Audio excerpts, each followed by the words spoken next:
friends. In this video, we'll be building a discounted cash flow model for a company. I hope that as we build it, you'll realize how similar it is to the more basic model that precedes this one in the series. In this video, we will start with free cash flow and then calculate our cost of capital using the weighted average cost of capital formula, the components of which are listed here.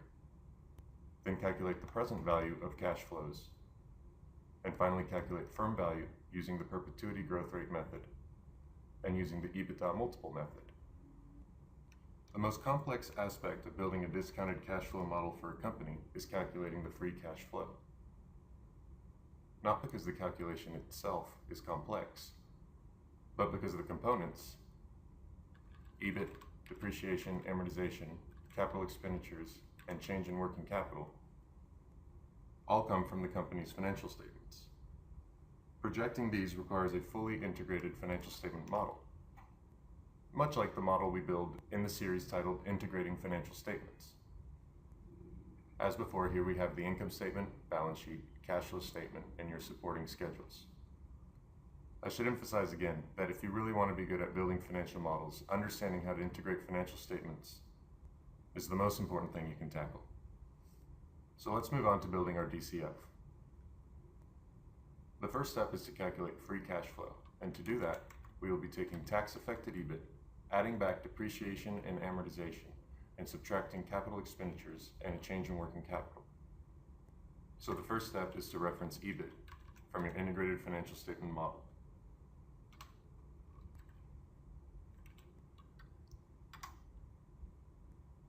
We can then highlight the row and use Ctrl-R to paste values across. To calculate tax-affected EBIT, we will need to subtract taxes, which will be equivalent to EBIT times our tax rate. We can again paste this across. Then reference your tax rate from your integrated financial statement model and paste it across.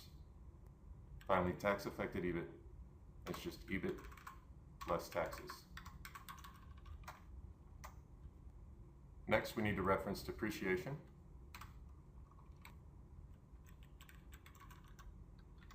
and amortization.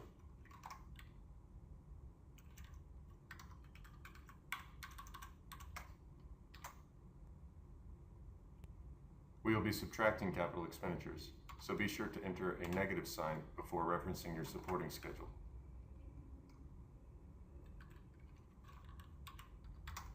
And paste that across. And lastly, your change in working capital, which will be the sum of differences in your working capital accounts on your cash flow statement above.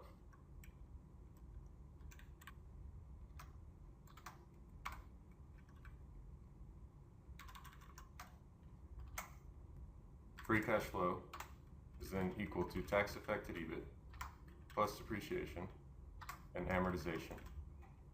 Recall that these are non-cash items found on the income statement and must therefore be added back to get to cash flow. We will then subtract capital expenditures. I hope it's not confusing that it's a positive sign, but we've inputted as negative, and working capital.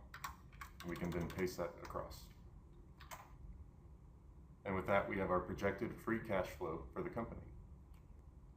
The next step is to calculate our weighted average cost of capital.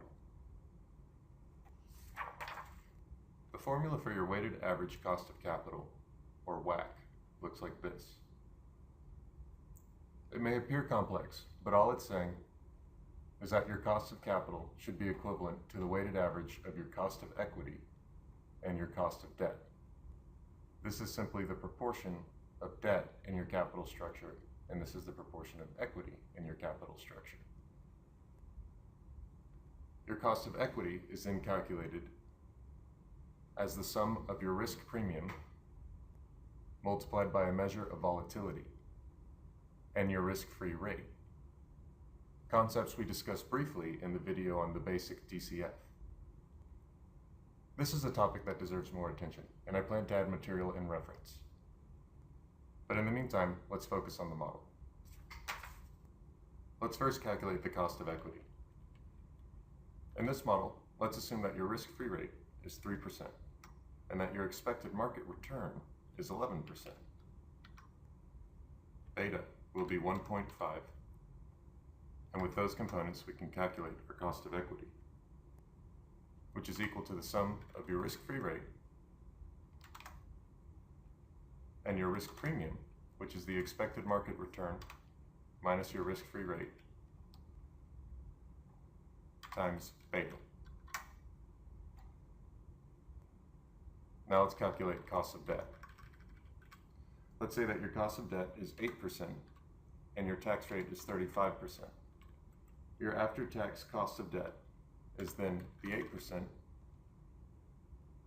multiplied by 1 minus your tax rate. To calculate the weighted average of these two costs of capital, we then have to input the proportion of debt in your overall capital structure. And in our example, let's say that that is 30%. The proportion of equity in your overall capital structure would then be equal to 70%. With the components calculated, we can determine our weighted average cost of capital, which is equal to the cost of equity multiplied by the proportion of equity in your capital structure and summed with your cost of debt multiplied by the proportion of debt in your capital structure, giving us a weighted average cost of capital of 12.1%. And with that, we can move on to calculating the present value of our projected free cash flows. To do that, we must first determine our discount factor, which is equal to 1 over 1 plus the weighted average cost of capital raised to the corresponding period. Oh, and don't forget to fix this cell using F4, the way I just did. Then paste this formula across using Control R. As before, we can calculate the present value of these cash flows by taking our free cash flow in the projection and multiplying by the discount factor in the same period. Now let's move on to calculating firm value. We will first use the perpetuity growth rate method. Recall that the perpetuity growth rate method requires selecting a growth rate at which your final year's cash flows will grow in perpetuity. Generally, you might tie this to GDP or population growth. For our example, and because we're focused on the mechanics, we'll just arbitrarily pick 3.5%. We will next reference our weighted average cost of capital above, sum the present value of our projected cash flows as before, and then calculate the present value of our terminal value, much the same way we did in our basic DCF. So as you may recall, the formula is free cash flow in the final projected period multiplied by 1 plus your growth rate in perpetuity and divided by the difference of your weighted average cost of capital and your growth rate in perpetuity. That gives you terminal value 5 years out.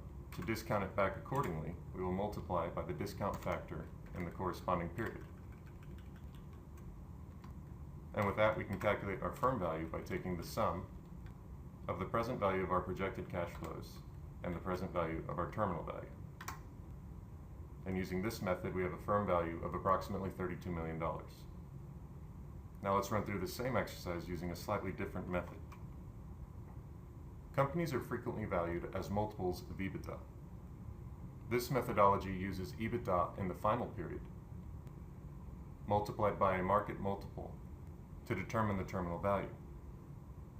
Generally, a lot of research goes into determining this multiple.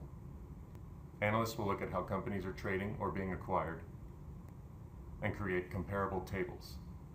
But for the time being, let's pick a multiple of 6. Again, we will reference our weighted average cost of capital above,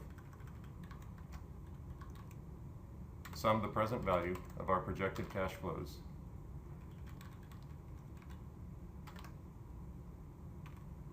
and then determine our terminal value by calculating EBITDA above. This can be done by summing EBIT, depreciation, and amortization. And to then determine our terminal value, we will apply our multiple. So let's look at that quickly. All we're doing is taking EBITDA here and multiplying by 6. That gets us our terminal value, but we must then apply the appropriate discount factor. So let's do that here. Times discount factor of 0.57. So the present value of your terminal value is $27 million. And with that, you can determine your firm value by summing these two. You likely noticed a pretty large discrepancy between these two approaches, 32 million here and nearly 37 million here.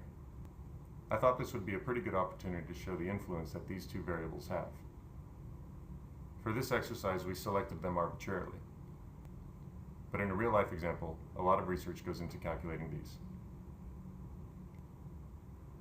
And with that, you have a fully functional, discounted cash flow model that runs off a company's integrated financial statements. What that means is you can go back to the company's financial statements and run scenarios. You could change revenue growth, for example, or profitability, and immediately see how those changes affect value here.